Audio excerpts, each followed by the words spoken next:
On a lancé très récemment, finalement, le mouvement Citoyen Handicap Québec, qui est une réponse à l'indignation et à l'exaspération de M. Richard Guillemette face aux injustices vécues par les personnes handicapées québécoises. M. Guillemette, on va pouvoir lui parler tout à l'heure, savoir qui il est pour les personnes qui ne le connaissent peut-être pas déjà. Et on va parler aussi du premier numéro du Web Magazine qui a été lancé par le MCHQ, le mouvement que j'ai mentionné un peu plus tôt. Donc, on va pouvoir s'intéresser à ce mouvement-là, qu'est-ce que c'est, qui finalement, à qui ça s'adresse, etc. Et c'est avec M. Guillemette qu'on va pouvoir le savoir. Bonjour, M. Guillemette. Bonjour. Donc, un mouvement, finalement, on le répète, le Mouvement Citoyen Handicap Québec.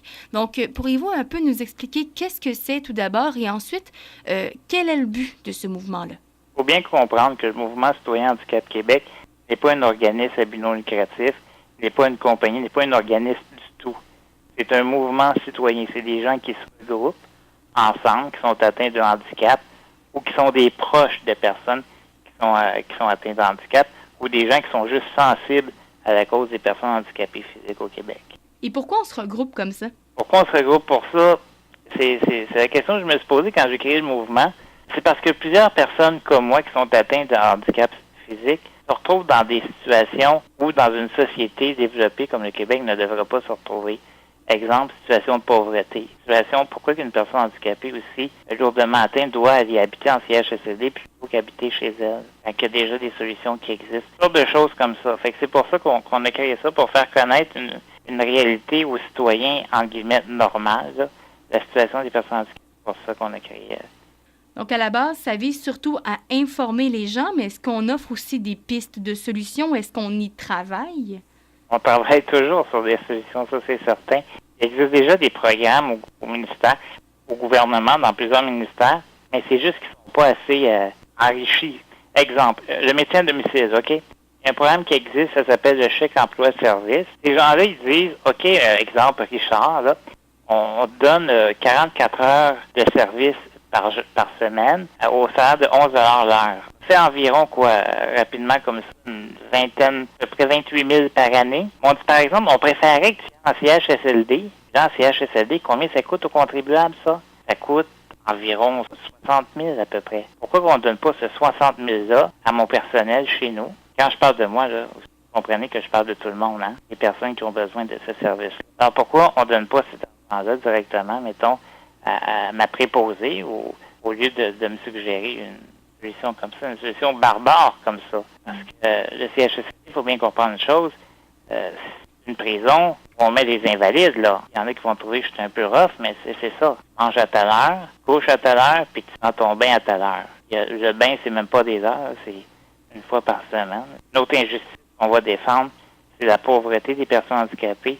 Les gens qui sont réellement inaptes à l'emploi, qui ont un handicap physique, je donne encore comme exemple. Moi, je suis marié avec une travailleuse sociale et elle doit me prendre en charge complètement. Donc, je n'ai plus d'argent pour vivre. Ouais, c'est une autre injustice. Quand j'ai fait un débat il y a plusieurs années, j'avais vendu ma sœur sur eBay.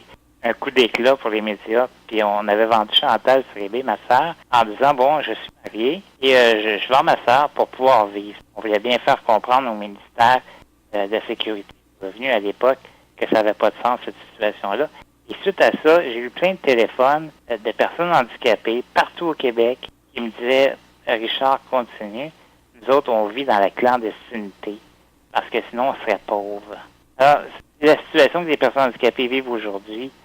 Puis je pourrais vous en nommer, toute la journée.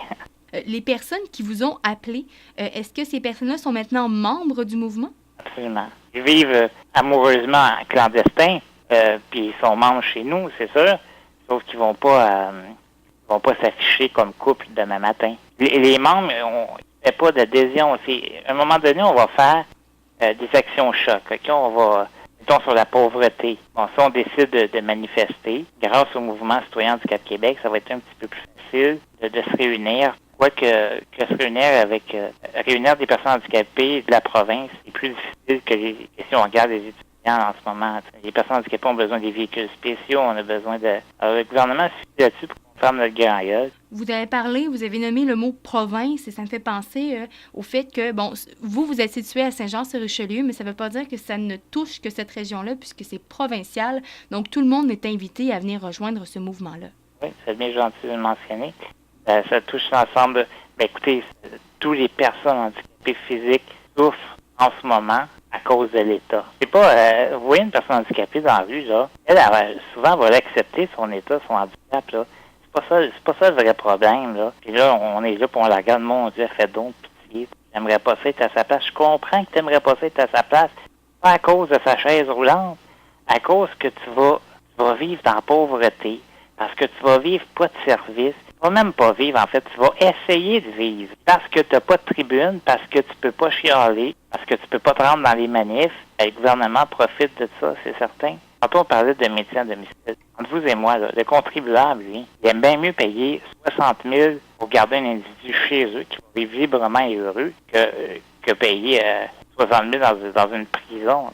En ce moment, les contribuables payent pour à domicile là, pas plus de 28 000 à peu près. Vous avez quand même plusieurs revendications sur votre site Internet. Pourriez-vous nous en résumer quelques-unes? Écoutez, les plus importantes pour nous, là, le revenu garanti pour les personnes réellement inaptes à l'emploi, de bonifier le programme du chèque emploi-service. Le chèque emploi-service, je vous l'ai dit tantôt, c'est un programme qui existe pour garder les gens à domicile. Et c'est des miettes qui donnent là, pour qu'on puisse engager les gens. Il y a beaucoup de choses. On voudrait plus de logements accessibles parce qu'en ce moment, c'est difficile de trouver du logement. On voudrait que le transport adapté soit plus adéquat et puis qu'il puisse se promener à travers la province de Québec facilement. Il y en a plusieurs autres, là. Mais les principales, là, où on va se battre pendant les prochains mois, c'est vraiment le revenu garanti et le métier à domicile. Sur notre site Internet, www.handicap-québec.org. La plupart de vos revendications sont adressées finalement au gouvernement notamment. Est-ce que vous l'avez déjà approché ou est-ce que lui s'est fait peut-être vous a approché à la suite de ce mouvement-là? J'ai rencontré le ministre qui était responsable à l'époque de la sécurité du revenu, M. Sam Hamad. Je l'ai rencontré lors d'une remise de prix. En fait, j'ai rencontré ces gens-là régulièrement pour leur parler de revenus garantis pour les gens réellement inaptes à l'emploi. Parce qu'aujourd'hui, une personne handicapée réellement inapte à l'emploi, vous devez savoir qu'elle est sur l'aide sociale. L'aide sociale, c'est quoi ça? C'est une aide de dernier recours. Puis, en théorie, les gens retournent au travail. À mon sens, à moi, et au sens de tous les gens qui sont membres d'Handicap Québec ou qui vont le devenir, les gens réellement inaptes à l'emploi ne devraient pas être sur l'aide sociale. Ils devraient avoir un revenu garanti, peu importe leur situation familiale. Alors, lors d'une remise de prix, c'est ironique parce que le gouvernement me disait qu'il ne voulait rien savoir, qu'il ne voulait pas m'aider. Puis pourtant, ils m'ont remis en 2010 un prix qui s'appelle le prix Hommage Bénévolat Québec. Ça, c'est une grosse distinction là, du gouvernement qui dit « Hey, tu travailles vraiment comme un champion, puis t'aides les Québécois. » Pendant qu'ils m'ont reçu, ben là, j'en ai profité. J'ai rencontré le ministre Hamad, puis il m'a demandé « Ben moi, j'aide les Québécois, puis toi, tu vas nous aider comment? » Alors, il m'a regardé, le ministre Hamad, puis il m'a dit avec son accent, il m'a dit, je peux rien faire. C'est quoi tu peux? Non, c'est pas tu peux, tu veux rien faire. Alors là, je lui ai dit, là, les prochaines pressions, ça va être quoi? Il dit, ben, vous savez, comme j'expliquais à votre équipe, on va préparer une grève de la faim, ça va être incroyable. Mais il savait que mon état de santé me le permettrait pas. Alors, on n'a pas fait la grève de la faim. Puis le ministre Hamad, lui, anyway, il a changé 2 fois de ministère après ça. M. Dave Turcotte, député de Saint-Jean, a interpellé la ministre maintenant qui est la sécurité du revenu, sur mon cas à moi, mais quand il parle de moi comme porte-parole, OK, parce que je suis un porte-parole, je vais vous faire quelque chose. La ministre n'a pas vraiment répondu. Cependant, on lui a envoyé une lettre, puis on va attendre qu'elle nous réponde. Je lui ai demandé de la rencontrer personnellement. OK, donc finalement, on est en attente du mouvement du gouvernement. Il n'y en aura pas de mouvement. Soyez assurés qu'il n'y aura pas de mouvement du gouvernement. Il n'y en aura pas de mouvement. Ils vont appeler ou ils vont envoyer une lettre comme ils m'ont déjà envoyé. Ils vont dire on ne prévoit pas changer la loi. Mais c'est certain qu'ils serait 200 000 à Montréal, d'autres probablement qui nous écouteraient. Mais malheureusement, on ne peut pas faire ces choses-là. Ben, c'est quoi l'alternative alors? Ben là, dans un premier temps, c'est de changer de gouvernement. Dans un premier temps, je pense qu'on va changer de ce gouvernement-là parce que j'ai approché beaucoup un autre. D'après moi, le futur gouvernement est d'accord avec ce que je demande pour moi et les appeler mes frères.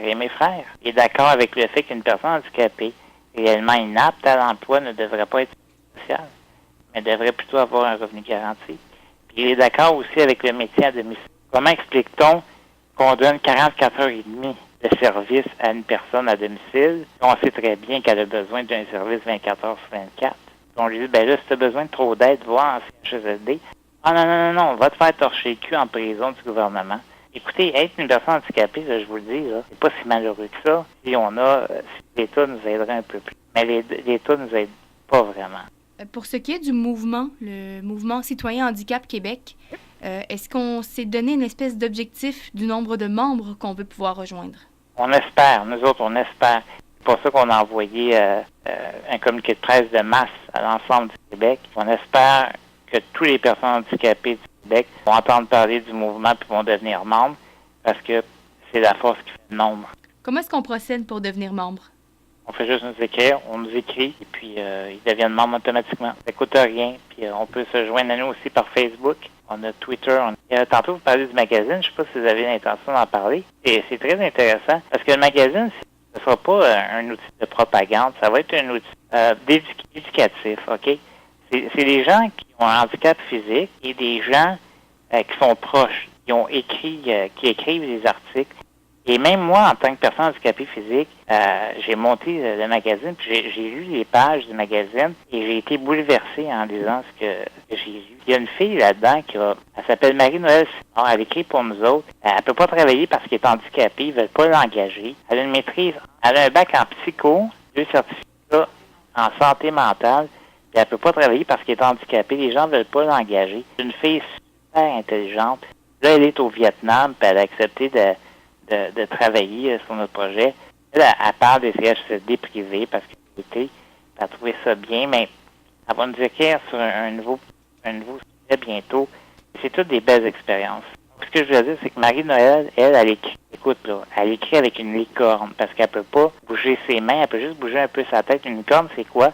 C'est un petit bâton sur le bout du front, OK? Puis elle nous écrit 4 pages. C'est tous des journalistes bénévoles qui sont excellents. Donc, c'est des espèces de témoignages qu'on trouve là-dedans. Là. Ils ont commencé. Moi, là, quand je les ai approchés, ces gens-là, je leur ai dit, laisse carte blanche. Okay? Jamais je vais m'introduire là, dans vos textes. Alors, écrivez ce que vous voulez, mais il faut que ça ait toujours rapport avec le monde des personnes handicapées au Québec. Il y a Jamie qui écrit, vous allez voir dans l'article, si je vais en CHSLD, je vais me tuer. Donc, pour les personnes qui veulent se joindre au mouvement, pour ceux qui veulent aussi lire finalement cette revue-là, ce magazine plutôt, j'imagine qu'il va y avoir d'autres exemplaires. À tous les mois. À tous les mois. Le premier de chaque mois, il y a un exemplaire. Notre première idée, là, c'est d'envoyer des lettres massives. Mettons qu'on rejoint de 4000 membres là, facilement, puis on envoie une lettre par semaine au gouvernement, là, ça va fatiguer un peu. On va faire des actions comme commencer. Fait que le genre d'action pour commencer, c'est vraiment en voie de lettres et par la suite, on verra ce que ça donnera, dépendamment du nombre de membres. Oui, puis malheureusement, le gros problème avec le monde des personnes handicapées, c'est la mobilisation physique. Mm-hmm. C'est difficile de se mobiliser. Je ne dis pas que ça se fait pas. Est-ce qu'on va y arriver à un moment donné à ça? Moi, je pense que oui. Mais avant, changeons de gouvernement, puis on va voir ce qui va se passer. Donc, pour ceux qui veulent en savoir plus, votre site Internet, j'imagine que c'est la meilleure des façons? Oui, absolument. Le www.handicap-québec.org. C'est une question que vous ne m'avez pas posée, puis j'aimerais me la poser, si vous me le permettez. Pourquoi je pars un mouvement pendant qu'il y a déjà une tonne d'organismes qui sont supposés défendre les droits des personnes handicapées? On est en 2012, les personnes handicapées sont encore pauvres. On est en 2012, les personnes handicapées se font menacer tous les jours d'aller en CHSLD parce qu'il n'y a pas assez d'heures à domicile. On est en 2012, puis chaque personne handicapée qui vit au Québec, je vous le dis là, chaque personne handicapée qui vit au Québec, qui n'a pas d'argent, doit toujours se battre pour avoir tout. Donc, on invite les gens à venir rejoindre le mouvement, surtout ceux qui ont un handicap ou qui connaissent, et j'imagine que pas mal tout le monde en connaît au moins une personne, à venir rejoindre le mouvement.